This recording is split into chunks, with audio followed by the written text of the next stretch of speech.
আপনি কোনো শর্ত মেনে আপনার জীবনের একটা নতুন অধ্যায় শুরু করুন, এটা আমি চাই না।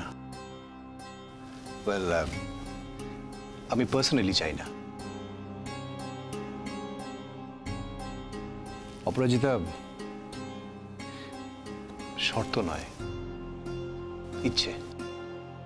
যা করবেন নিজের ইচ্ছের থেকে। সে যখনকার কথা তখন দেখা যাবে, তবে আমার মনে হয় না তেমন কিছু ঘটবে।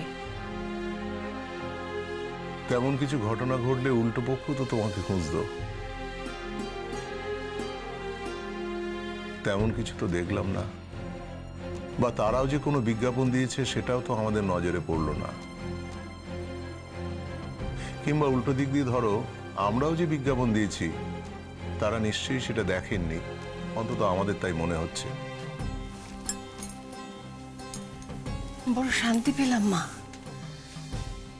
তোর মুখে এরকম কথা শুনে আমি আজ বড় শান্তি পেলাম। এই প্রথম তো তুমি বললে যে আমরা আমাদের ইচ্ছে মতো এগোতে পারি। বড় শান্তি পেয়েছি। বাবু, বাবু, তুই কিন্তু আর না বলিস না বাবা। আমি তোর মুখ থেকে আর কোনো না শুনতে চাই না। দেখ, এই যোগাযোগ যেটা হয়েছে না, সেটা একেবারে ঈশ্বরের দান। আমি কাল থেকে বিয়ের তোড়জোড় শুরু করে দেবো। কাল থেকেই আমি বিয়ের তোড়জোড় শুরু করবো বাবু। আমি খুব খুশি হয়েছি, খুব।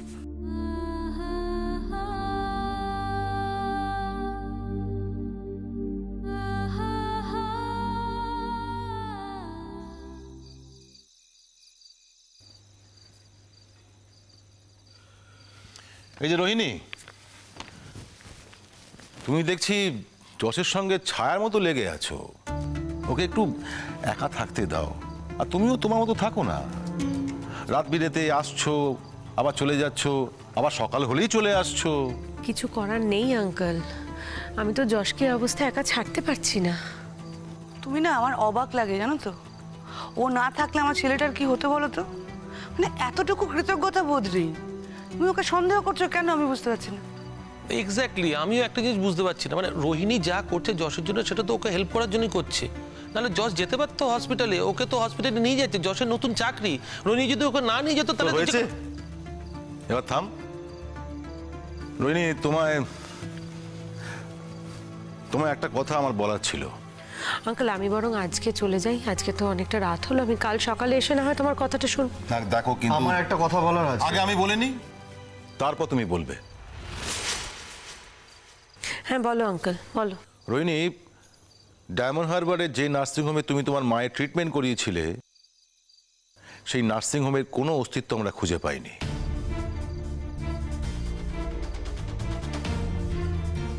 আমি একটা জিনিস বুঝতে পারছি না ফুল কাকা, রোহিণী ওর মায়ের চিকিৎসা কোন নার্সিংহোমে করিয়েছিল সেটা নিয়ে তোমার এত খোঁজ খবর নেওয়ার কি আছে? আমি বুঝতে পারছি না, একটা মানুষ আমাদের পাশে আছে, এত হেল্প করছে, আর তুমি কিনা তাকে সন্দেহ করছো। আমার মাথায় ঢুকছেই না।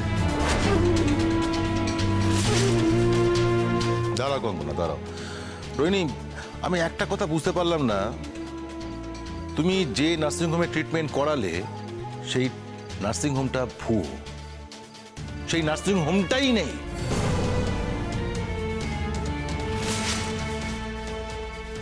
কেন রোহিণী, এই পরিস্থিতি তৈরি হলো কেন? তুমি কি বলছো আঙ্কেল? আমি কিছু বুঝতে পারছি না। আমার মাকে স্বপ্নদীপ ট্রিটমেন্ট করছিল। স্বপ্নদীপ নিজের বন্ধু নার্সিংহোমে রেখে মা ট্রিটমেন্ট করছিল। আমি নিয়মিত গিয়ে মাকে দেখাশোনা করে এসেছি। এখন বলছো সেই নার্সিংহোমের কোনো অস্তিত্ব তোমরা পাওনি? I am very sorry to say, আমার মায়ের ট্রিটমেন্ট ওই নার্সিংহোমে হয়েছে কি হয়নি, সেই নার্সিংহোমের অস্তিত্ব আছে কি নেই, সেটাতে তোমাদের কি হচ্ছে? আমি বুঝতে পারছি রোহিণী, এভাবে তো দিনের পর দিন চলতে পারে না। আচ্ছা রোহিণী, যশ কি এখন মন দিয়ে কাজটা করছে? না, ও করতে পারছে না।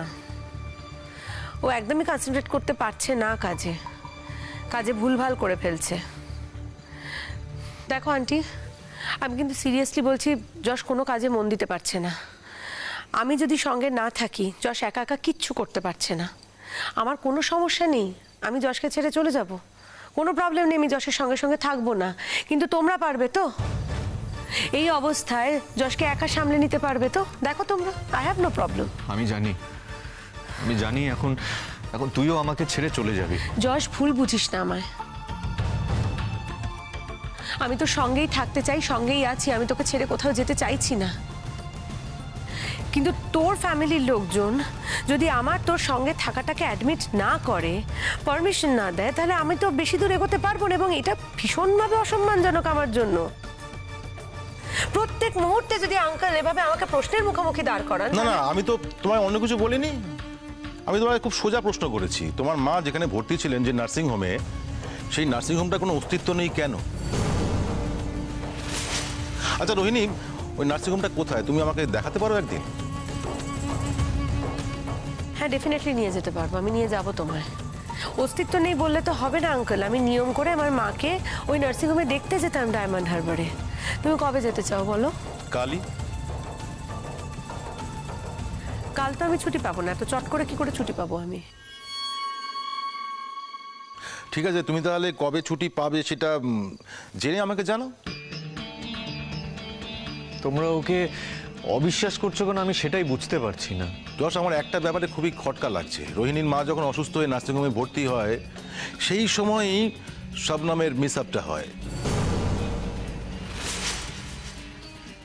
শবনম মিসিং হয়ে যায়। আর এদিকে আমি জানতে পেরেছি ডায়মন্ড হারবারে ওই কেয়ার নামে কোনো নার্সিংহোম নেই।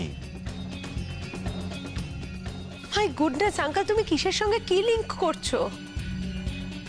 মানে শবনমের মিসিং হয়ে যাওয়ার সঙ্গে আমার মায়ের নার্সিংহোমে অ্যাডমিটেড থাকার সঙ্গে তুমি কিসের সঙ্গে কি জড়াচ্ছ আঙ্কেল? কি মানে করতে চাইছো? কি ডেলিভারেটলি আমাকে এভাবে ভাসাতে চাইছো?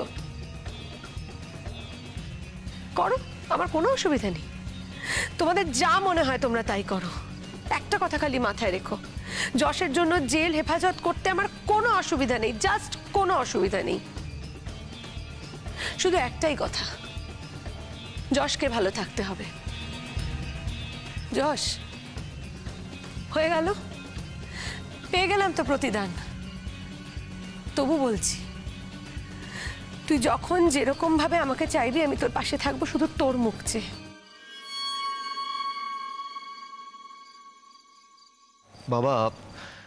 বাবা আমি চাই না এই বিষয়টা নিয়ে আর একটাও কথা হোক, প্লিজ। বাবা আমি তোমাকে বলছি, আমি যখন ওখানে ছিলাম রোহিণীর মা সত্যি অসুস্থ ছিল। এটা নিয়ে ওভার দি ফোন আমাদের কথা হয়েছে, ও আমাকে ফোন করেছিল। আমি আর শবনম সেই মোমেন্টে সি বিচে গেছিলাম, আর তখনই ও আমাকে ফোন করে। আমি কিছু মেডিসিন প্রেসক্রাইব করি, সাজেস্ট করেছিলাম ওকে আমি। হ্যাঁ, পুরো বিষয়টা আমি জানি বাবা, আমি এমনি বলছি না। প্লিজ তুমি এর মধ্যে নতুন কিছু স্মেল করতে চেও না। না, আমি ওসব করতে যাচ্ছি না। আমি শুধু জানতে চেয়েছি নার্সিংহোমটা কোথায়। এটা যথেষ্ট ইনসাল্টিং ফুলকাকা ওর জন্য। মানে ওর মায়ের চিকিৎসা করাতে গিয়েছে, তার সঙ্গে শবনম সমুদ্রে নিখোঁজ হয়ে গেছে। এই দুটো ব্যাপার তো আমি অন্তত মানে কিছুই মেলাতে পারছি না।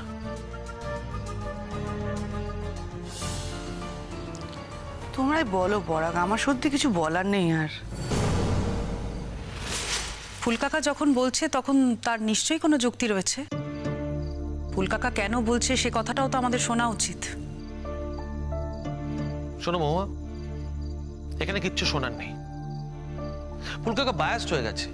কেউ যদি ঠিক করে রাখে যে একটা মেয়েকে কন্ডেম করবে, তাহলে তো আর কিছু করার নেই না। দেখো, যশকে যেভাবে রোহিণী হেল্প করছে, যেভাবে রোহিণী ওকে হসপিটালে নিয়ে যাচ্ছে, সারাক্ষণ ওর সঙ্গে আছে, যশকে একটা নর্মাল লাইফে ফিরিয়ে নেওয়ার জন্য চেষ্টা করে যাচ্ছে ও, সেটা তো আমরা কেউ করতে পারছি না।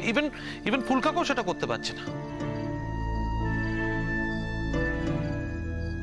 দেখো, ফুলকাকা যে অন্যায়টা করছে এটা কিন্তু আমি অন্তত মেনে নিতে পারছি না। আমি বাবা কিছু বলবো না, কিছু বললেই তো খারাপ হয়ে যাব। ফুলকাকা, তবুও যদি তোমার কিছু বলার থাকে তুমি বলো না রোহিণীকে। বুঝতেই তো পারছো মহুয়া, আজ আমার কথার দাম কেউ দিচ্ছে না। এমনকি যশ পর্যন্ত আমার বিরুদ্ধে রুখে দাঁড়িয়েছে। যশ, তুমি একটা কথা ভালো করে বোঝার চেষ্টা করো। রোহিণী মা অসুস্থ, তাকে কলকাতার যে কোনো নার্সিংহোমে ভর্তি করতে পারতো, তা না করে কলকাতা থেকে ডায়মন্ড হারবারে গিয়ে ভর্তি করা হলো।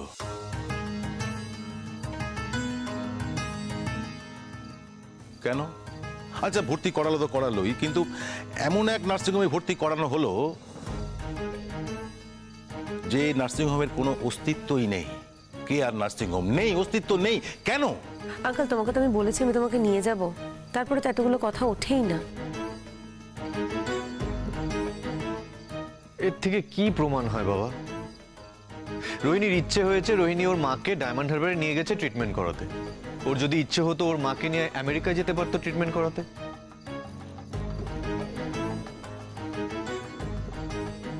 বাবা, তুমি এটাকে কেন এত জোর দিয়ে ভাবছো আমি না এটা কিছুতেই বুঝতে পারছি না। আমার হাতে তো কোনো প্রমাণ নেই, কিন্তু আমার মনে হচ্ছে রোহিণীর মায়ের অসুস্থতার সঙ্গে শবনমের হারিয়ে যাওয়ার কোনো একটা যোগসূত্র আছে।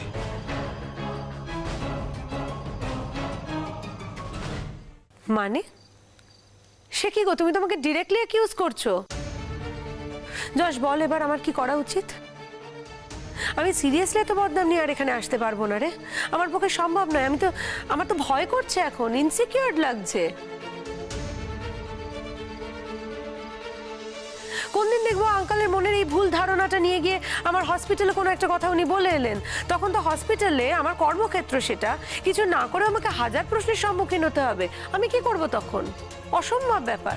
দেখ যশ, তুই আমার বন্ধু, তুই আমার এক্স হাজব্যান্ডও বটে। তুই একটা বিপদে পড়েছিস, সেই জায়গায় আমি তোর পাশে এসে দাঁড়িয়েছি, তোকে সাপোর্ট দেওয়ার চেষ্টা করেছি। কিন্তু তুই যদি না চাস আমি সিরিয়াসলি কালকে থেকে আসবো না, কিন্তু এই ধরনের কথাবার্তা আমি শুনবো না। আমরা সবাই চাই রোহিণী তুমি এ বাড়িতে আসো। তুমি না থাকলে তো আমার ছেলেটা বাঁচতই না। এই ঋণ আমি কি করে অস্বীকার করি বলো তো? ফুলকাকা ইরেশনাল লোক নয়। যখন তার একটা বক্তব্য মনে হয়েছে তখন সেটাও কিন্তু তোমাদের একটু ভালো করে ভেবে দেখা উচিত, ভালো করে জানা উচিত। তুমি কি বলতে চাইছো মৌমালি, বলো তো? মানে আমার মা অসুস্থ ছিল না, অসুস্থতাটা মিথ্যে। আমার মাকে ডায়মন্ড হারবারে কোনো নার্সিংহোমেও ভর্তি করা হয়নি, সেটাও মিথ্যে। যদি ওই নার্সিংহোমের বিল শো করে দিত তোমাদের।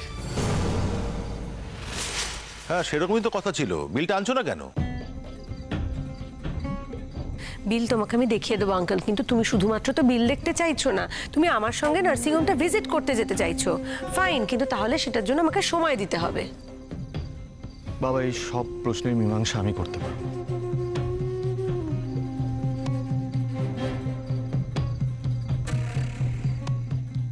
বাবা, শবনম আর বেঁচে নেই। ও বেঁচে থাকলে এতদিন অন্য কোথাও লুকিয়ে থাকতো না।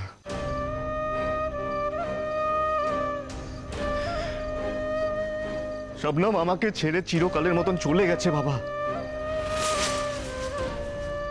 ও আর কোনোদিনও ফিরবে না।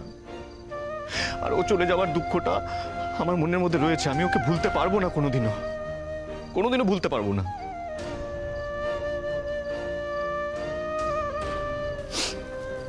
কিন্তু তাই বলে আমি আমার জীবনটাকে তো থামিয়ে দিতে পারি না। আমি একজন ডাক্তার, আত্মহত্যাও করতে পারছি না।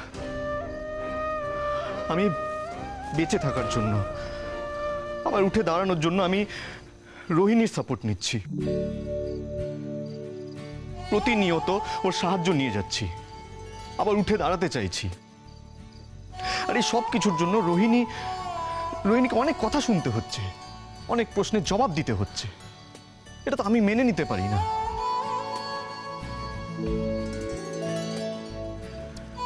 তাই আমি এটা ভেবেছি বাবা, যে সম্পর্কটা আমাদের শেষ হয়ে গিয়েছিল সেই সম্পর্কটাকে এবার জোড়া দেওয়া উচিত।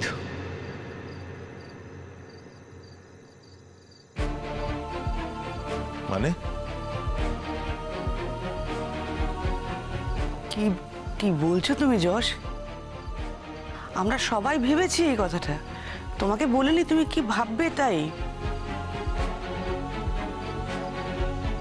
আমি যখন আর একা থাকতেই পারবো না, প্রত্যেক মুহূর্তে যখন আমার রোহিণীকে প্রয়োজন হচ্ছে, তখন আমার মনে হয় ওকে একটা পরিচয় দিয়ে নিয়ে আসা উচিত। আমার বন্ধু হিসেবে নয়, আমার প্রাক্তন স্ত্রী হিসেবে নয়, আমার বউ হিসেবে এবার থেকেও থাকবে আমার পাশে।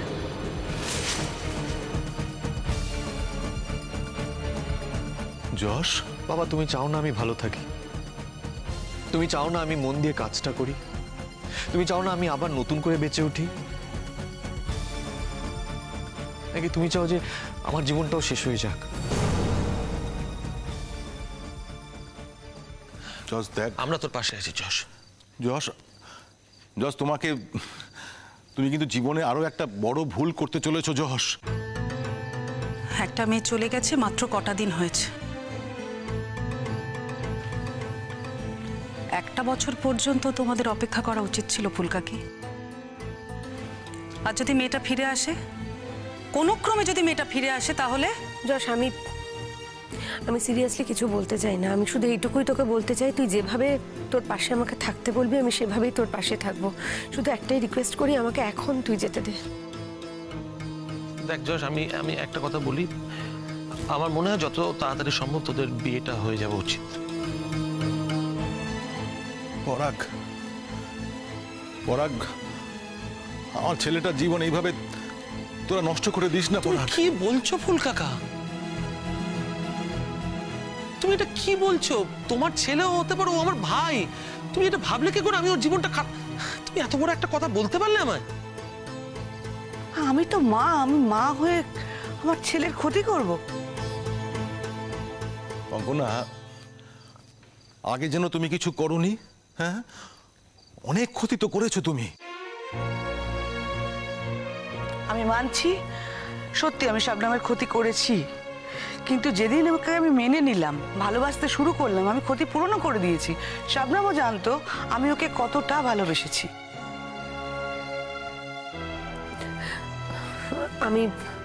আমি এবার এগোই যশ। রোহিণী, আমি তোকে কথা দিচ্ছি, আমাদের এই সম্পর্কটা এবার আমি নিয়মের খাতায় তুলব, আইনের খাতায় তুলব, আর সেটা যত তাড়াতাড়ি সম্ভব আমি করার চেষ্টা করছি।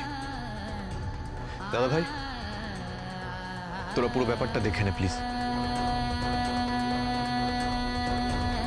যশ, এই বিয়েতে আমার কোনো মত নেই।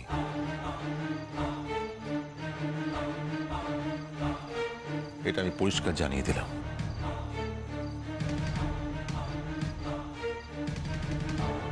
এটা আমার দুর্ভাগ্য বাবা, কিন্তু আমি কি করব বলো?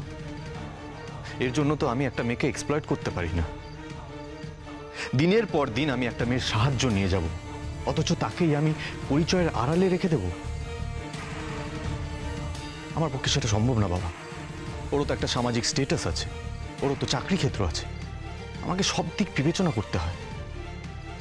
বেশ, তোমার যা ভালো মনে হয় তাই করো, কিন্তু একটা কথা যশ, তোমার জীবনের কোনো ব্যাপারে আমি নেই।